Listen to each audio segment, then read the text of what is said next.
I have prepared a 4-part series that will seek to simplify cycling jargon. In this first part, we'll look at the anatomy of a bicycle. Let's get it started. This part here is called the wheel.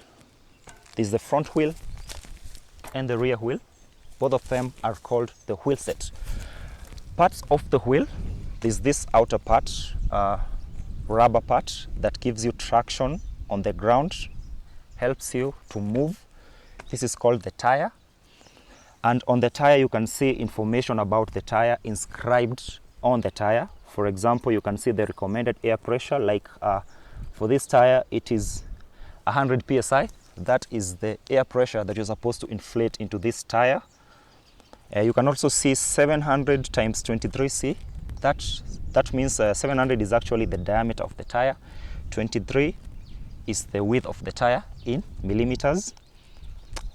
Inside the tire, we have another inflatable rubber part that is called the tube. So that's where you put in air. This part is called the valve. And this valve is a thin valve. It's called Presta valve. There's also some wider valves that are called Schrader, like the one you'd actually find in a car tire. And then there's this round metallic part that is called the rim. This gives the wheel its shape and structure. And attached to the rim are these metallic parts that are called the spokes. These are called the spokes. This bike has 32 spokes, and the spokes attach to the rim through this part here that is called the nipple, and through a hole in the rim that is called the eyelet. The middle point of the wheel is called the hub. So you have a hub at the front and at the rear. This part that attaches to the hub and moves all the way to this part is called the fork. So this is the fork of the bike. And the fork attaches to where you hold while cycling.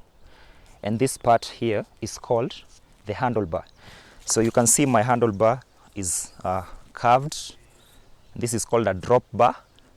So some bikes, like mountain bikes, would be having a flat handlebar.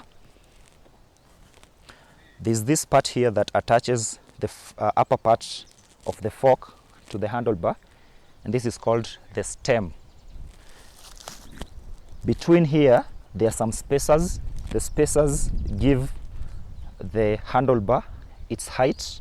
So if you want to lower the handlebar, then just remove one spacer, it goes down. On the handlebar, there is this lever and another one here.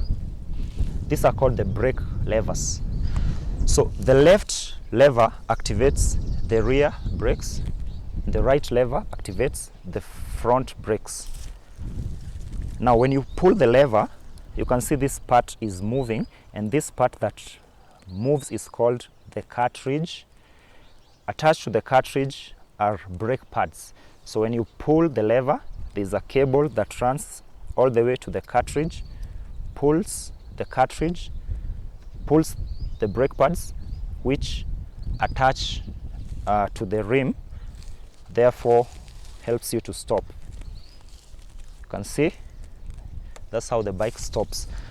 So these are called rim brakes because they work on the rim. Some other bikes have a rotor at the hub, both front and rear, and that is called a disc brake.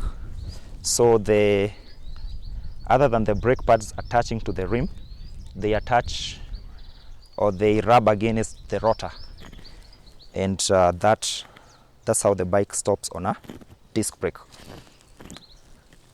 Then on this brake lever, on the inside part, there's this part here. This is called a shifter, and there's also another shifter on your right side. This is a shifter. So There are two shifters, and the shifter, I want to demonstrate what the shifter does. So the right shifter activates this part here that is called the rear derailleur, and the left shifter activates this part here that is called the front derailleur.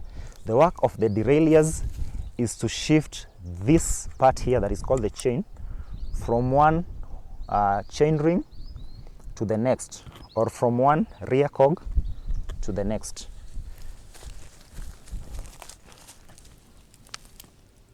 Let's come to this part here. This part is a ring that has teeth on it, and it's called a chain ring, and different bikes have different number of chain rings. This bike has 3, so there's 1, 2, 3, and of course you place the chain depending on the gear ratio that you want to achieve. Gear ratios is another topic that we shall cover in subsequent episodes. And then attached to this chain ring, there's this part here that is called a crank arm, and there's also another part, another crank arm on the left. So this is a crank arm, this is a crank arm. Then attached to the crank arm is where you step on while riding. This is called a pedal. There's also another pedal on this side. So this crank arm is attached to the chain ring and attached to the other crank arm through a part at the middle here that is called the bottom bracket that you can't see. So it's a bearing that of course helps this to turn. That's the bottom bracket. This we said it's the rear derailleur, and the work of the rear derailleur is to shift the chain along these rear cogs. These rear cogs are called the cassette, and different bikes have different number of cassettes. Like this bike has 9 cogs at the back. So we go on to the frame of the bicycle. The frame of the bicycle is made up of this part, this part, this part, this part, this part, and this part. That is basically the chassis of the bicycle. This part here is called the head tube, and this is where the front part of the fork runs in. And there's a bearing that helps the steering to turn. It is the head tube. There's this a bar that moves from the head tube on the top, and this is called the top tube. Then there is a bar that moves from the head tube to the bottom bracket, and this is called the down tube. There's another bar that moves from the bottom bracket up, meets with the top tube, and this is called the seat tube. There's another bar that comes from the seat tube, goes to the rear hub, and this is called the seat stay. And then there's another bar that comes from the bottom bracket, goes to the rear hub, and this is called the chainstay. Those parts make up the frame.